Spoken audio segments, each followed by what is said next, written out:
Alors, bonjour à tous. On va pouvoir commencer ce webinaire. Donc, dans ce webinaire, nous allons voir l'analyse de contraintes sur un escalier dans RFEM6, logiciel de calcul aux éléments finis. Je suis Damien Tonnet, ingénieur support technique chez Delubal Software, et donc je serai présent tout au long du webinaire. Je serai votre présentateur.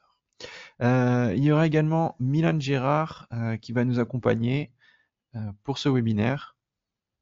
Bonjour, je suis Milan Jahar, ingénieur support technique également au sein de l'équipe Global Software à Paris et je serai présent tout le long du webinaire pour pouvoir répondre à vos questions via le chat. Merci Milan. Et du coup, pour vos questions, vous pouvez donc passer directement par l'interface de GoToWebinar, le chat pour poser vos questions et avoir les réponses en direct. Ou sinon, vous pouvez également nous envoyer un mail à info@delubal.fr et on pourra y répondre après ce webinaire.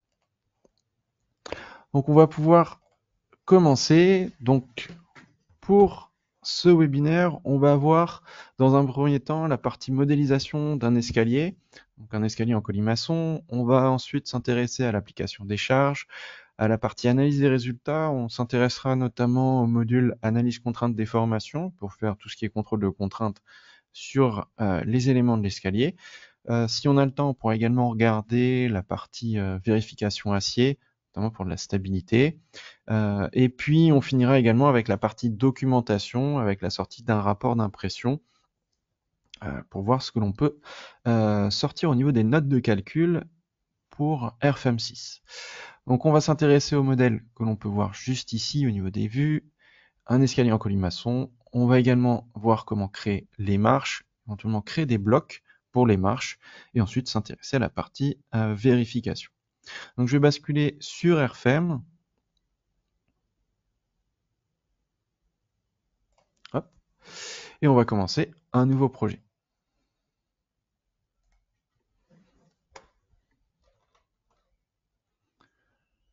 Ici, donc, je vais renommer mon projet. Alors, escalier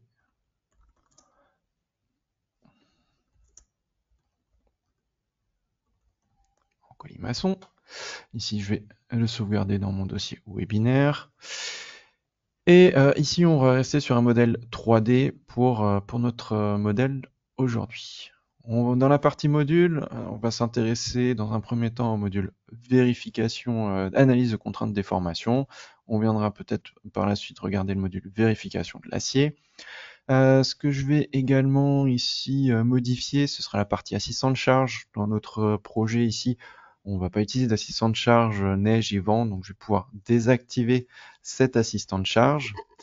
On va pouvoir ensuite regarder l'onglet normes et venir paramétrer la norme, notamment ici la norme pour la gestion de nos combinaisons en automatique et le choix de l'annexe ici nationale. Donc on va partir sur l'annexe de la France. Dans la partie paramètres et options, on a réglé l'axe global Z vers le haut, les axes locaux, on les a laissés vers le bas comme par défaut. Ici, on a également des options barres représentatives, ensemble de barres représentatives. C'est des fonctions qui vous permettent de regrouper directement toutes les barres identiques avec les paramètres ici de cocher sous des familles, sous des éléments représentatifs. On reviendra par la suite activer ces points-là pour voir quel peut être l'intérêt des barres représentatives ou des ensembles de barres représentatives. Ok, on va pouvoir valider et commencer la modélisation.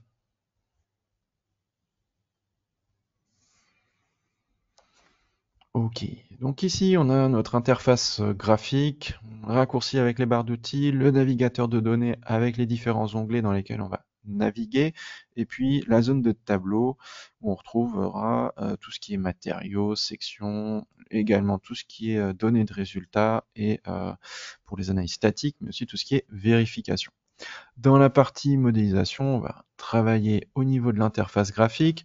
Alors là, j'ai déjà des matériaux de listés, des sections de listés. Alors, je vais supprimer mes sections puisque ici, on va les créer. OK. ici, et puis éventuellement sur les matériaux, je vais supprimer mon deuxième matériau dans le tableau directement. On va commencer par créer une barre. Je vais passer directement par la création d'une nouvelle barre. Je vais venir définir les sections. La section ici, on va la chercher dans la bibliothèque. Alors je peux aller dans la bibliothèque avec les sections standardisées. Je vais chercher une section circulaire selon la région ici Union européenne. Et ici, je vais pouvoir, alors j'ai la possibilité de naviguer dans les différentes catégories. Ici, je retrouve des références de sections.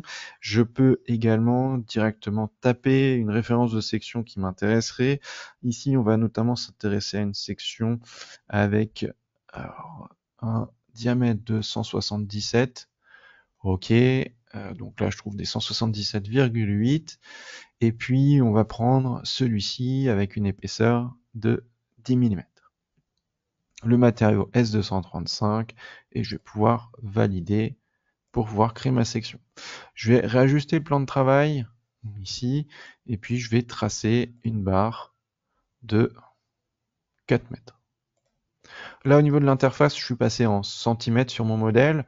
Donc, dans les paramètres, vous pouvez venir donc en modifier unité. Ici, vous pouvez régler les unités de votre modèle. Donc là, on a passé les longueurs de modèle en centimètres.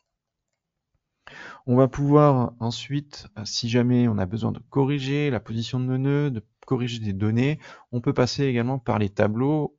Donc, ici, je vais vous montrer par exemple, on va juste réajuster la position de nos nœuds. Ici, le nœud inférieur, il sera moins 50 cm, et puis le nœud supérieur, on va le passer à 380,5 cm par exemple.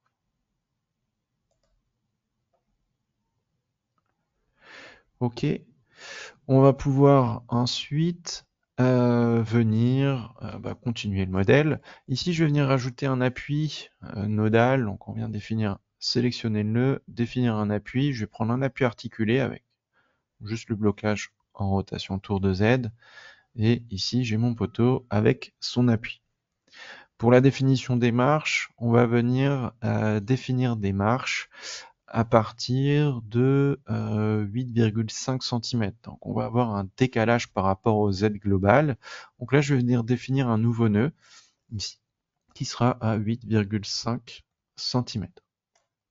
Ce nouveau nœud, on va le voir, hein, il se trouve ici, donc je peux passer le modèle en filaire, et ici je retrouve mon nœud. Ce qui va nous intéresser du coup pour pouvoir modéliser nos marches, ce sera de commencer et de déplacer le plan de travail à ce nœud-là. Là, je l'ai déplacé et je le remets dans le plan horizontal. Une fois que j'ai fait ça, je vais pouvoir venir modéliser les éléments qui vont composer notre marche. Donc ici, je vais venir créer des lignes. Donc on va commencer par créer un cercle. Donc là, une nouvelle ligne, type cercle. Et ici, je vais venir définir un cercle. Alors, soit je peux m'aider ici de la grille de points du plan de travail, ici, pour pouvoir me positionner, soit en haut, on peut voir dans la petite fenêtre, dans la petite boîte de dialogue, la possibilité de renseigner un rayon. Donc là, ici, je vais renseigner 9,7 cm et je vais valider. Ok, je vais maintenant venir tracer une ligne simple. Cette ligne simple, je vais demander, alors je vais directement créer une ligne avec déjà une longueur de référence. Donc ici, on peut voir, hein, j'ai une ligne de 1 mètre. Je vais mettre un angle de 0, ok. Et ici, je vais venir indiquer 145 cm pour ma longueur. Je positionne ça à l'axe de mon poteau. Ok.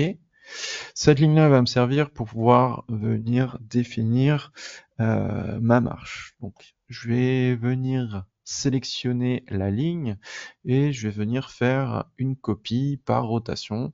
On va faire une copie dans un premier temps à 8,5 degrés autour de Z global. On va faire une copie et puis une autre copie, cette fois-ci à moins 17, toujours selon autour de l'axe Z, ici. Ces lignes-là, elles ne vont pas m'intéresser, je les ai juste créées pour pouvoir avoir la position de mes nœuds. Ce qui va m'intéresser, ça va être de venir créer ici une ligne de type arc par 3 points, ou 3 nœuds. Je sélectionne mes 3 nœuds pour tracer mon arc. Et puis, je vais venir tracer les contours, les délimitations de ma marche. Je vais venir m'accrocher sur les points de mon cercle. Et ici, alors il me manque des repères, je vais pouvoir les activer. Ça sera là, cette partie-là. Et ici, je peux venir me greffer dessus. Donc, dans RFM6, vous avez aussi des raccourcis en bas pour pouvoir activer la sélection de certains éléments dans votre modèle. Une fois que j'ai sélectionné les nœuds qui m'intéressaient, la position, je peux venir désactiver mon réglage. Pour la suite, je vais conserver que ces éléments-là. Donc, je vais pouvoir venir faire une connexion de mes lignes ici et puis supprimer les éléments qui ne m'intéressent pas. Au niveau de cette marche, on va venir définir sur ces 3 lignes de contour une section. Donc on peut venir double-cliquer sur notre ligne, activer la définition d'une barre. Et ici, on va pouvoir définir une section. Alors la section, je vais pouvoir aller la définir directement dans l'onglet section de ma poutre. Et ici, je vais ouvrir ma bibliothèque. Je vais chercher une section paramétrique. Je vais renseigner ses dimensions. Ici, elle va faire 120 et 5 mm d'épaisseur. Ok, l'axe Z est par défaut vers le bas, donc on va aussi faire une rotation de 90 degrés. Ok. Et ici, on peut voir la représentation de nos barres au niveau des lignes. Ce qu'on va rajouter au niveau de cette partie, ce sera également des éléments pour venir connecter nos barres à l'axe de notre poteau. Donc on va venir rajouter des barres, cette fois-ci de type rigide, qui vont permettre de redistribuer directement les efforts de nos marches à l'axe du poteau.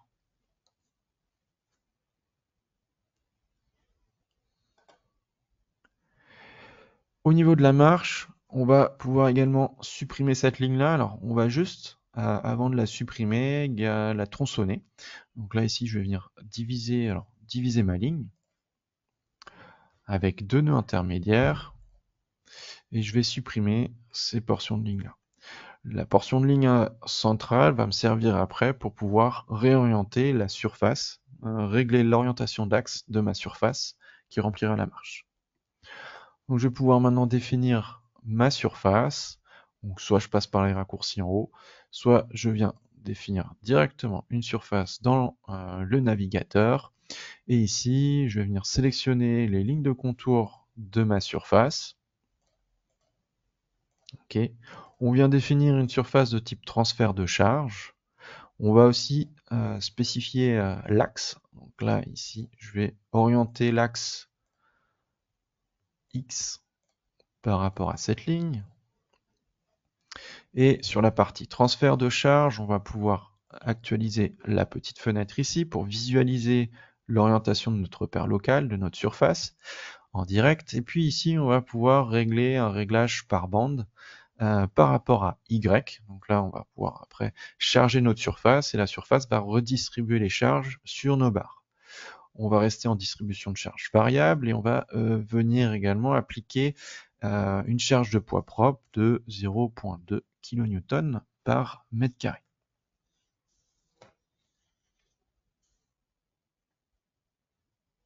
OK. Et à présent, nous avons la marche avec la surface de transfert de charge.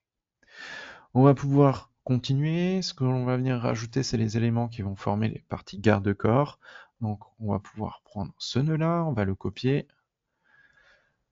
créer une copie dans la direction Z à 1 mètre. On va activer l'option lier les pas et on va créer des barres.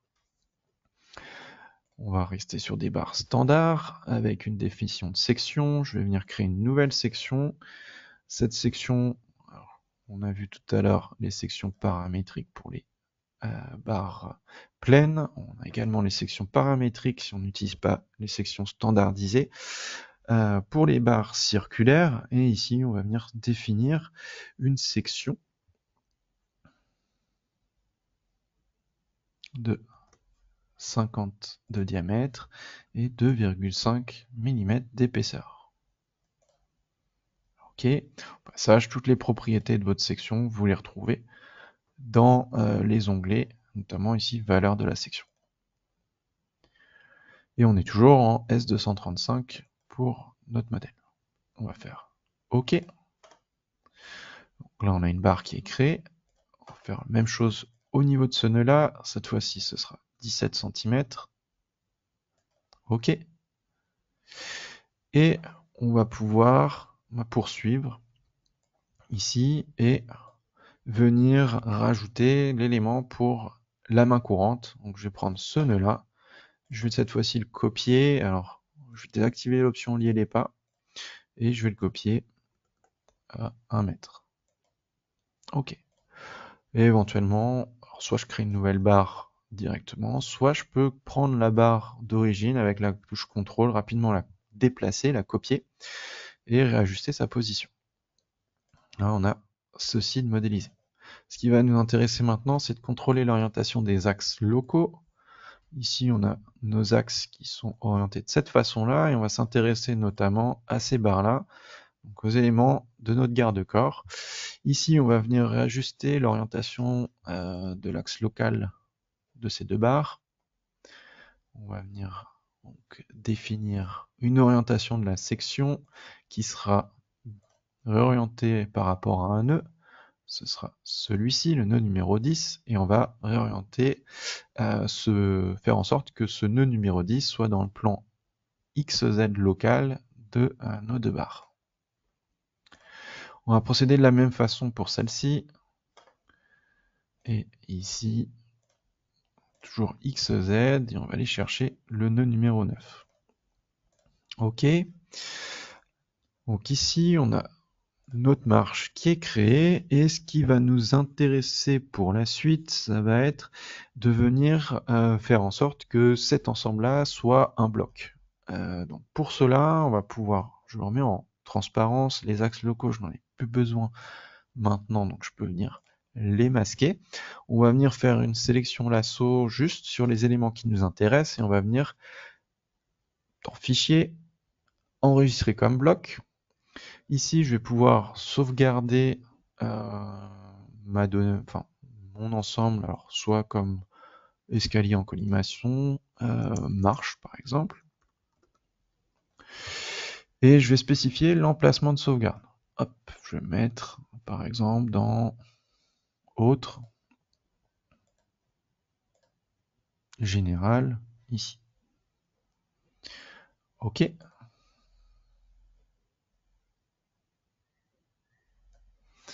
Donc là, on est en train de sauvegarder notre marche comme un bloc. Et pour la suite, en fait, cette marche-là, je peux supprimer ce que je viens de faire et je vais appeler mes blocs. Enfin, mon bloc. Donc ici, je peux soit aller dans le raccourci en haut de la barre d'outils des blocs, soit dans l'arborescence, on retrouve dans la partie objets spéciaux, blocs. Ici, on va pouvoir ouvrir la bibliothèque, venir rechercher notre modèle bloc. Au passage, vous retrouvez des modèles éventuellement d'escalier qui sont déjà prédéfinis pour les modèles blocs. Et je vais aller le rechercher dans autre. Ça va correspondre à celui-ci, puisque là c'était un test. Et je valide. OK, j'importe le modèle ici et on peut voir que quand je viens sur mon élément, mon bloc, ici j'ai des pointillés, un volume qui s'affiche autour pour m'indiquer que c'est un ensemble, que c'est un bloc. Donc si je viens double-cliquer dessus, je reviens dans les paramétrages du bloc. Notamment sur la partie structure, je peux venir revenir sur les matériaux, sur les références de section initiale, ici, de notre modèle. OK, et celle-ci. Ce qui va nous intéresser pour la suite, ça va être de venir copier notre bloc. Donc je vais faire une première copie dans la direction Z à 17 cm. Je vais activer la direction spécifique. On va faire ici des rotations, alors moins 17 degrés. Et de cette façon-là, on va pouvoir maintenant continuer à copier. Donc on va avoir 17 blocs au total. Et ce que l'on va pouvoir faire, c'est venir les déplacer. Donc là, je vais faire 2 fois, 3 fois, et ainsi de suite, pour pouvoir définir la position du bloc en hauteur pour chaque bloc. Vous n'êtes pas obligé de calculer la valeur exacte, il vous suffit juste de renseigner la formule de calcul pour pouvoir positionner ou corriger la valeur sur Z. 12 fois, 13 fois, 14 fois et 16 fois. Maintenant que l'on a fait ça, on va pouvoir procéder de la même façon, cette fois-ci sur la direction. Donc là, ici, on avait fait une rotation de moins 17. Donc là, on va pouvoir procéder de la même façon. Moins 2, enfin 2 fois, 3 fois, 4 fois, et ainsi de suite. Alors après, si jamais c'est des types de projets qui reviennent régulièrement, il peut être également intéressant de venir créer un modèle paramétrique global qui vient gérer donc plusieurs paramètres et notamment peut-être de passer via peut-être du code JavaScript et pouvoir gérer un escalier où on pourra spécifier le nombre de marches, la dimension des marches, la hauteur des marches et générer éventuellement également le chargement en automatique sur un modèle paramétrique de type bloc.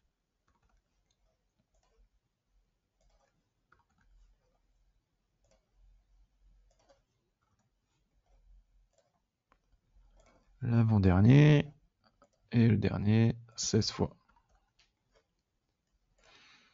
Ok, on peut valider et maintenant on a notre modèle qui est généré. On va s'intéresser à la dernière partie du bloc. Ici, le dernier bloc, celui-ci, on va venir le décomposer et on va venir supprimer certains éléments qui ne seront pas utiles. Donc là, je viens supprimer ces parties-là et on va venir créer notre palier. Donc ici, je viens copier ces nœuds-là, je vais faire une copie sur la direction X, 50 cm. OK. Ce qui va nous intéresser, c'est de nous repositionner par rapport à ce nœud-là. Celui-ci était à 145. Donc je peux venir double-cliquer sur mes nœuds et corriger la position sur X à 145 cm. OK. Je viens venir tracer mon palier.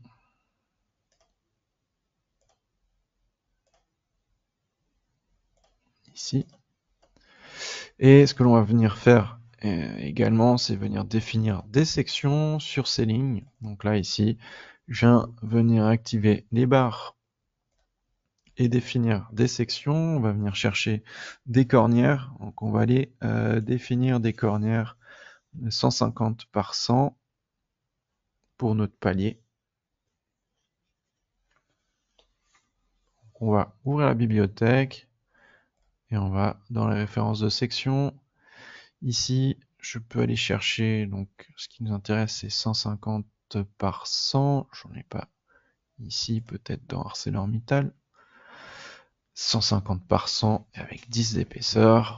Je prends celle-ci. OK.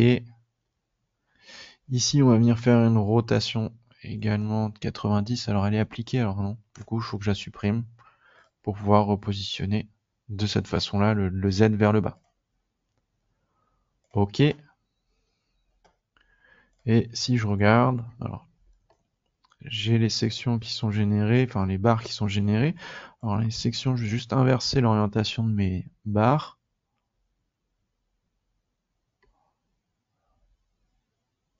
Directement. Ici. Et puis on va également rajouter modifier la barre ici avec la section cornière, notre section 38, et il y avait la rotation de section que je viens modifier.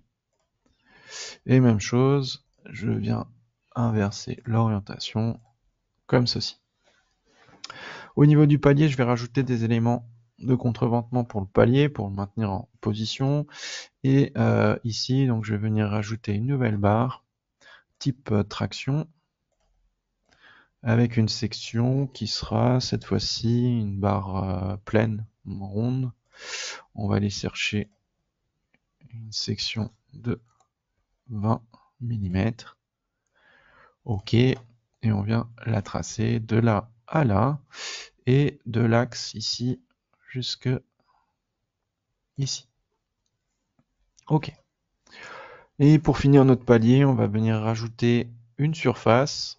Donc là, transfert de charge. La surface de transfert de charge, cette fois-ci, on va passer en isotrope élément fini. Donc là, directement, le chargement sera fait par rapport à distribution, par rapport au maillage élément fini sur toutes nos barres. Et ici, on va avoir également la définition de notre poids propre sur cette surface-là. OK. Et je viens sélectionner les nœuds de contour de ma surface, comme ceci. Et donc ici, on a notre surface de transfert de charge. Et pour finir, on va juste rajouter un garde-corps en haut. Donc on va pouvoir prendre nos nœuds ici, on va venir les copier. Et on va venir rajouter des barres. Donc là ici, on va créer une nouvelle barre. Alors type standard qui sera articulé. L'articulation, elle sera en début de barre. On va venir définir une articulation standard comme ceci. On libère phi x, phi z, phi y, phi z. Au niveau de la section, on va venir rechercher notre section initiale de garde-corps qui était les tubes de 50. Et je viens tracer ma barre ici. OK.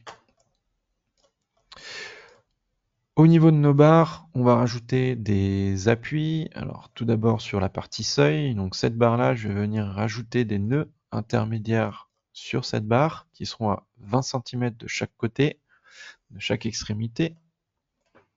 Donc là, on peut venir rajouter des nœuds. On passe en valeur en centimètres, 20 cm du début, 20 cm de la fin.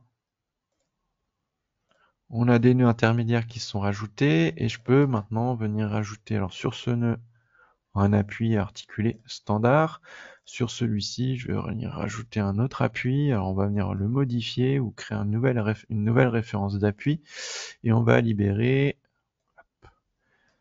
UY. OK. Donc, la référence 6. OK. Et puis pour les barres ici du garde-corps, on va également venir définir des appuis. Donc là ici, je viens définir des nouveaux appuis. Et pour ce point-là, on va venir bloquer phi x, mais on va venir libérer phi z, comme ceci.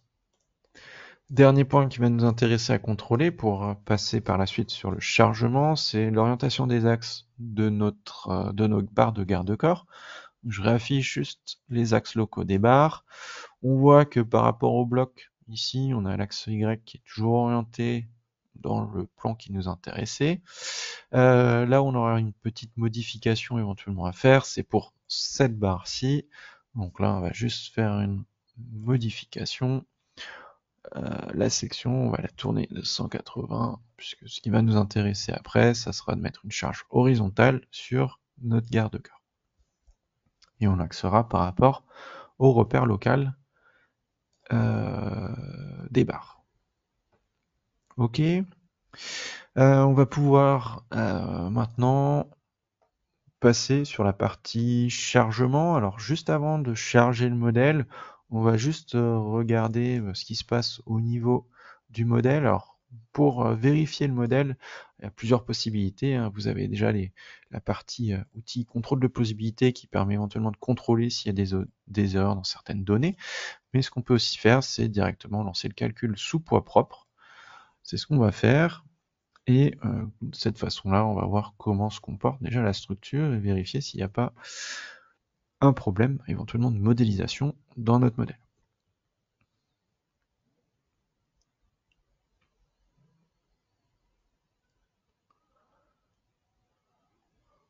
Ok, on va pouvoir...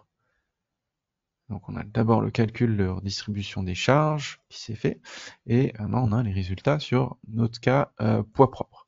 Ici on a la déformation, ici on est à moins d'1 centimètre de déplacement, je suis avec les axes de ligne déformés, après si vous voulez on pourra basculer avec également les sections colorées, si on préfère, c'est plus parlant, et visuellement ça permet de mieux comprendre comment se déforme la structure.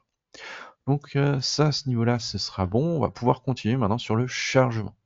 Au niveau du chargement, on va aller dans la partie cas de charge. Ici, on a un premier cas qui est le poids propre, avec déjà la prise en compte du poids propre de ce qu'on a modélisé. On va venir créer deux nouveaux cas de charge. Un premier cas qui sera en charge imposée. On va la définir ici en charge, alors, je vais l'appeler exploitation. Et je vais le mettre en charge verticale,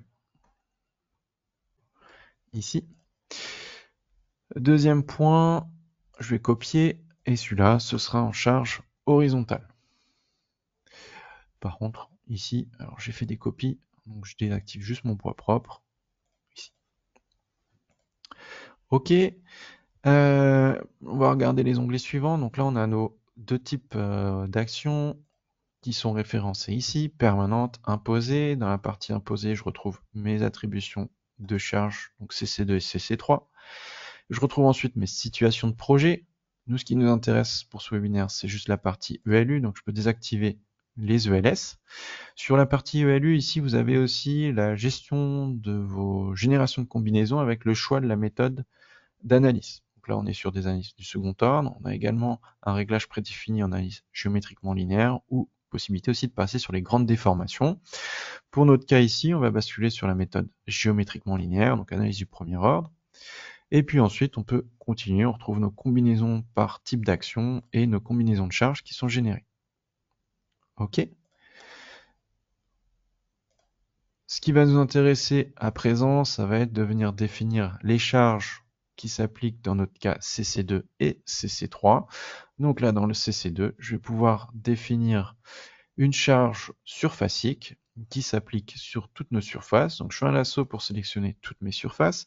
Je vais mettre une charge de moins 5 kN par mètre carré dans la direction Z globale. Et je viens l'appliquer sur mes surfaces.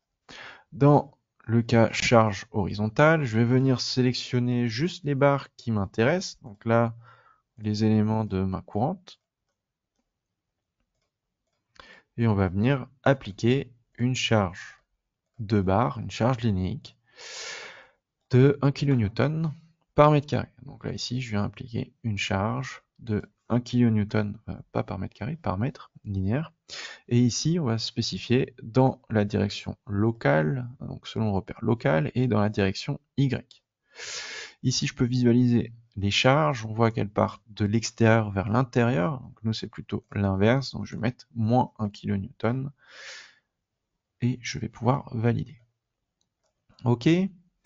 Et une fois que l'on a fait ça, on va pouvoir, alors éventuellement je peux revenir dans ce point-là, et dans situation de projet, ici, vous pouvez voir, si vous l'avez peut-être aperçu tout à l'heure quand je suis passé sur l'onglet, vous avez le module analyse contrainte déformation qui est coché, ce qui signifie que si on lance le calcul sur tout, le logiciel va prendre en compte l'ELU aussi pour effectuer les analyses de contrainte déformation du module.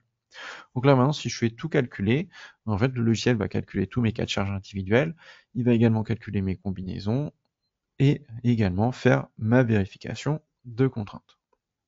Donc là ici on a le calcul de redistribution de charge par rapport à la surface transfert de charge avec distribution par élément fini. On a le calcul des cas simples et des combinaisons et on finit avec l'analyse de contrainte.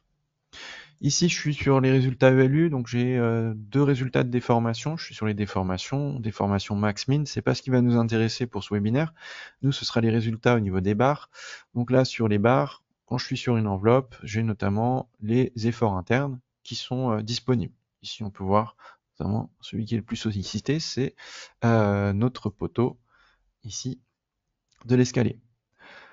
Ici, sur une enveloppe, je n'ai pas accès aux contraintes. Je vais pouvoir les visualiser quand je me mets sur des combinaisons. Donc là, ici, je peux venir sur l'affichage des contraintes de base.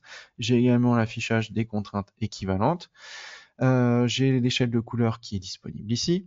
Ce qui veut dire que si je veux faire un contrôle au niveau de mes contraintes, je vais devoir passer sur chaque combinaison individuellement quand je passe sur la partie analyse, analyse statique. L'intérêt du module analyse contrainte déformation, je bascule sur les résultats de l'analyse contrainte déformation, c'est que tout de suite j'ai les résultats sur toute la partie ELU. Ici j'ai les diagrammes qui s'affichent pour les contraintes de cisaillement, contrainte équivalente von Mises. C'est les 3 réglages de contraintes qui sont par défaut actifs pour faire des vérifications, pour faire les calculs. Et ensuite, je retrouve les ratios, donc là par rapport aux contraintes limites de mon matériau, sur les contraintes normales, contraintes de cisaillement et contraintes équivalentes von Mises. Ici, ce qui va pouvoir être également intéressant, c'est de modifier l'aperçu de nos résultats. Ici, on est sur un affichage avec diagramme. On va également pouvoir basculer sur un rendu avec diagramme coloré, sans diagramme. Dans ce cas-là, c'est des axes colorés et on a sur chaque axe la valeur max de contrainte qui est sur la barre. Et puis, on a également le mode rendu, où là, c'est nos sections colorées avec la distribution de contraintes. Et également, ici, les ratios. Donc là, on pourra aussi afficher directement nos sections colorées avec le taux de travail représenté sur la section. Ok, on va revenir sur l'affichage initial, ou par exemple sans diagramme, comme ceci. Ce qu'on va également retrouver, en plus des résultats graphiques, ce sera les résultats dans la partie tableau. Ici, dans l'onglet aperçu, je retrouve notamment un petit message par rapport aux surfaces. Donc là, pour me spécifier, pour m'indiquer que les surfaces de type transfert de charge ne peuvent pas être calculées, ce qui est normal. Je retrouve également ensuite les résultats de contraintes dans mes barres. Et donc là, je peux visualiser les contraintes sur la partie ELU, donc le résumé des contraintes normales, cisaillement et contraintes équivalentes von Mises. Je retrouve les résultats de contraintes par chargement, par matériau, par section, par barre. Et ici, si je regarde par barre, je peux retrouver toutes les barres de mon modèle. Donc, ce qui pourra nous intéresser après, c'est par exemple de documenter nos résultats par rapport aux différentes barres du modèle. Sauf que là, on peut voir que j'ai beaucoup de barres. Si je descends jusqu'en bas, j'ai 142 barres. Donc, ça veut dire que si je veux documenter pour les résultats pour chaque barre, j'aurai 142 rubriques de résultats qui seront à documenter. Ce qui pourra nous intéresser maintenant, c'est de revenir sur le point que j'ai désactivé précédemment, qui était la fonction barre représentative. Donc je vais revenir sur ce point-là et on va voir ce que ça change dans le modèle et notamment dans la partie vérification de l'acier. Donc je vais revenir dans les données de base du modèle. Dans la partie paramètres et options, je viens réactiver les barres représentatives. Donc là, j'ai le réglage qui regroupera par matériau, par section identique, par type de ligne et par type de barre identique et par longueur de barre identique pour regrouper toutes les barres sous des familles, sous des barres représentatives. Donc je valide, ça va écraser mes résultats, ok. Je peux voir que dans l'arborescence, maintenant, j'ai ici les barres représentatives et je me rends compte que j'ai ici 107 barres représentatives. Alors ces barres représentatives, on peut les visualiser via les petites vignettes de couleurs carrées qui sont positionnées au milieu de chaque barre. On peut voir que là j'ai des barres qui sont identiques, mais pourtant j'ai différents codes couleurs qui s'affichent. Donc pour résoudre ça ici, c'est que chaque modèle bloc génère en fait une barre avec sa propre section.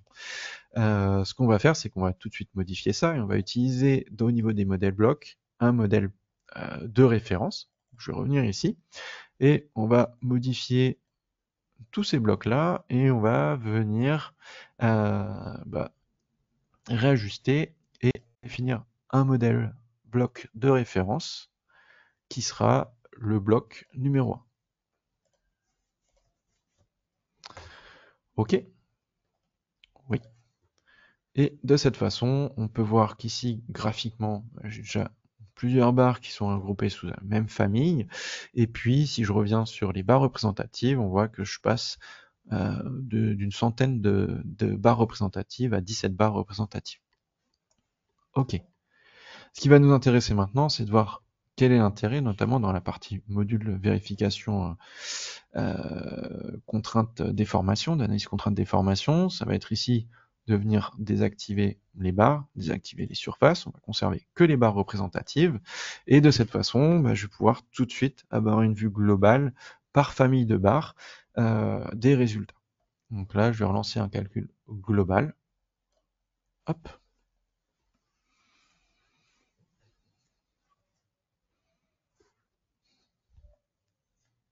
Ok, il refait la redistribution par rapport au maillage.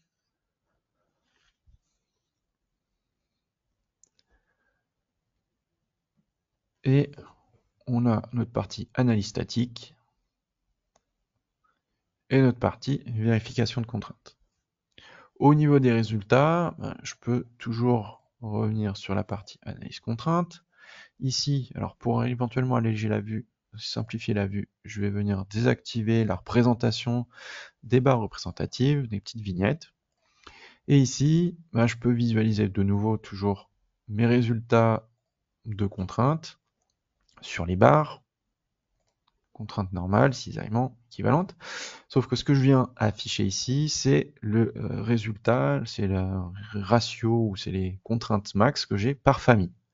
Ce qui va être intéressant du coup, c'est que si je reviens dans les contraintes, dans les barres représentatives ici, c'est que je retrouve ce que j'avais tout à l'heure sur les barres, le résumé pour la partie value par chargement, et là, par barre représentative, donc par famille, je retrouve ici mes 17 références, alors, notamment la 5 qui n'est pas référencée puisque c'est les barres rigides sur lesquelles on n'a pas de calcul de contrainte à réaliser.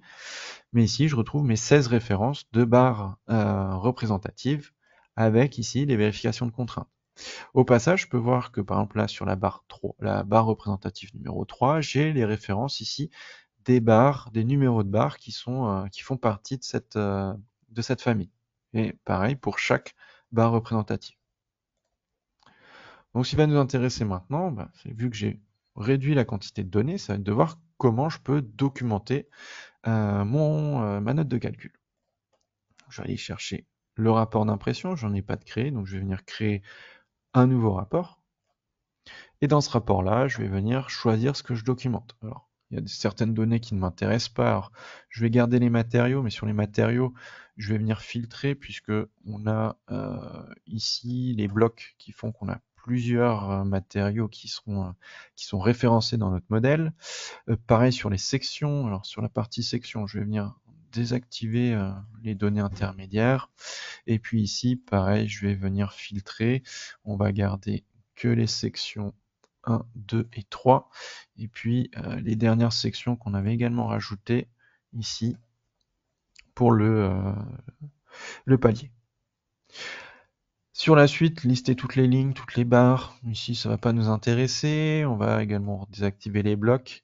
Les types pour les nœuds, on va les conserver. Des appuis linéiques, j'en ai pas. Des types pour les articulations, pour les barres, je vais les garder. Type pour les surfaces, on peut le décocher. Je vais également, alors, les cas de charge, les conserver. Je vais, la partie paramètres analyse statique, non. On peut éventuellement rajouter nos combinaisons d'actions ici. Sur la partie charge, on peut également garder nos poids, nos charges de poids propres, etc. Ça permettra de savoir ce que l'on a défini comme charge sur notre modèle. La partie objet repère, je la décoche. Les listes de pièces, ça ne m'intéresse pas pour le moment. Et sur la partie analyse statique, ce qui va nous intéresser, c'est par exemple récupérer les réactions d'appui sur nos cas de charge simples. Donc là, ici, je vais venir filtrer par rapport au chargement. Au niveau des chargements, donc je vais avoir CC1, CC2, CC3. Les données qui m'intéressent, c'est juste les valeurs simples. Je n'ai pas besoin d'avoir de résultats mix, min, max ou de somme. Donc, je vais juste récupérer mes charges ici. Et puis, enfin, mes réactions d'appui. Et puis, ce qu'on va demander, c'est de classer mes résultats par objet puis par chargement pour mes appuis. Ok, je continue sur la partie analyse contrainte. Alors, partie analyse contrainte, on va garder que la partie résultat. Et ce qui va nous intéresser, ça va être de garder la partie barre représentative ici par barre représentative. Je vais garder que cette ligne-là. OK. Je vais faire enregistrer et afficher, et à présent, on va voir le rapport qui va s'ouvrir.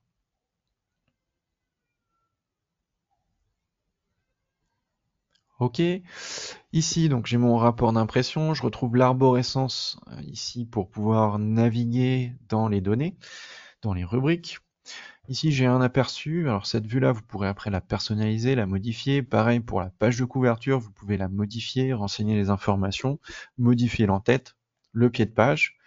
Ensuite, vous retrouverez une partie contenu qui permet d'avoir les différents chapitres du rapport. On retrouve le résumé de nos matériaux, de nos sections, avec la représentation de nos éléments. On a ensuite les informations sur les appuis, sur les articulations, sur les cas de charge. Si jamais certaines rubriques, vous souhaitez qu'elles commencent avec une nouvelle page, par exemple la cas de charge, je peux éventuellement venir commencer avec une nouvelle page.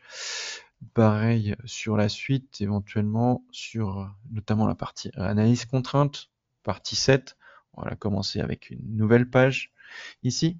Et dans la partie donc résultats, je retrouve ici mes barres représentatives avec les ratios les résultats de contrainte max, et puis les ratios ici, donc les taux de travail, le taux de travail pour chaque barre représentative. Donc ici, après les tableaux, vous êtes libre, vous avez la possibilité de dupliquer les tableaux, également de rentrer dans les détails pour pouvoir choisir ce que vous souhaitez lister dans les tableaux au niveau des composants. Et ce qui va nous intéresser maintenant, ça va être de voir comment rajouter des vues, des images au rapport. Donc le rapport, je le mets juste, je le ferme juste ici. Et puis, on va pouvoir rajouter des vues. Donc, ce qui peut être intéressant, ça va être de rajouter des vues de résultats. Donc là, ici, on va se remettre sur l'affichage. Pourquoi pas les ratios de contraintes ici sur les contraintes équivalentes. Et puis, pourquoi pas décomposer les vues par rapport à des regroupements ou des barres représentatives. Donc, par exemple, ici, je peux travailler avec les visibilités. J'ai des visibilités par barre représentative. On va faire une visibilité sur la première barre. Alors, première barre ici, ça va être notamment, alors j'affiche ici, le poteau. Alors, je vais revenir en filaire, mais ce qui peut être intéressant ici, c'est de l'afficher avec juste l'axe coloré et la contrainte ou le ratio max. Donc là, ici, j'étais sur le ratio de contrainte max. Donc là, éventuellement, je peux rester sur cet affichage-là. Ici, je vais du coup venir dans la partie impression, imprimer les graphiques dans le rapport d'impression. Et ici, je vais pouvoir paramétrer le rendu de l'image. Le rendu de l'image, j'ai la possibilité de régler l'image éventuellement en hauteur. Donc là, on va venir régler la hauteur à 50% de la page. On peut réajuster le remplissage de l'image si on fait l'image comme on l'a affiché à l'écran, ou si on la rajuste pour avoir une vue plus, plus détaillée, mieux ajustée à la fenêtre de visibilité ici, de création d'image. OK. Une fois que j'ai fait ça, je vais pouvoir valider. Je vais venir créer une autre vue. Cette fois-ci, je vais changer l'affichage. On va basculer, pourquoi pas, sur les marches. Donc là, ici, je vais pouvoir venir chercher, c'était nos sections plats.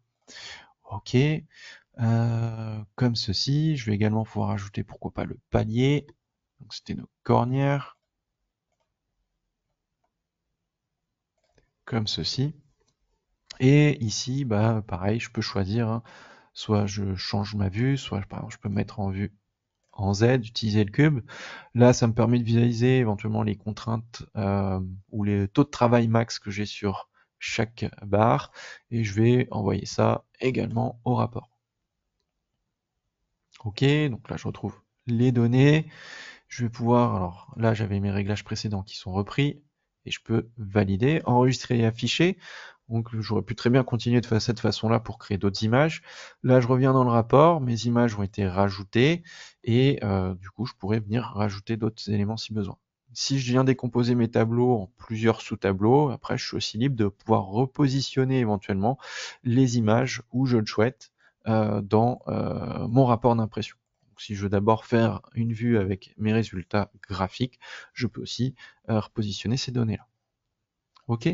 Donc voilà par rapport à la documentation pour la partie rapport d'impression. Donc ce qu'on va pouvoir regarder maintenant, dernier point, c'est là on s'est intéressé à la partie contrainte. Sur le modèle ici, si on regarde sur la partie ULU en analyse statique, on avait vu qu'on avait donc notre poteau qui était le plus sollicité. Hop. Je repasse sur un affichage des résultats en diagramme bicolore. Ok. Ici, je peux donc regarder mes résultats. Alors, je vais juste revenir sur l'affichage global. Ok. Et là, on a vu que notre poteau était le plus sollicité en compression. Donc, si jamais je veux faire une analyse de stabilité, alors il y aura plusieurs possibilités pour l'analyse de stabilité. Premièrement, éventuellement, je peux faire une analyse de stabilité avec un flambement généralisé, avec la partie stabilité de structure, qui me permettra de sortir le facteur de charge critique. Ou également, je peux aussi passer par des vérifications complémentaires avec la partie vérification de l'acier. On va regarder rapidement ce point-là. Je peux, dans la partie norme, du coup, venir choisir le réglage de la norme. Donc ici, on reste sur l'Eurocode 3. On va juste choisir l'annexe de la France. Et on va pouvoir aller voir le paramétrage de ce poteau. Ce poteau, on va s'intéresser plutôt à la partie stabilité. Je vais rajouter ce nœud comme nœud sur la barre du poteau. OK. Et on va rentrer dans les paramètres de la barre. Ici, je vais venir modifier dans la partie type de calcul le paramétrage de la longueur efficace. Donc, on va venir définir une nouvelle longueur efficace. Et ici, on retrouve les vérifications. Ici, on retrouve les nœuds d'extrémité qui sont par défaut repris pour définir nos maintiens. Nous, ce qui va nous intéresser, ça va être de récupérer les différents nœuds, donc notamment le nœud qu'on est venu rajouter ici, pour pouvoir l'utiliser comme maintien par rapport au palier. Le nœud d'extrémité en haut, on va totalement le libérer et on va pouvoir rester sur ce réglage-là. OK? Ce qui va nous intéresser ensuite, dans le tableau ici, je peux partir sur la partie vérification de l'acier. Je vais m'intéresser que aux barres que j'ai réglées, donc mon poteau. OK. Dans la partie analyse, on est sur les ELU et je vais pouvoir exécuter mon calcul.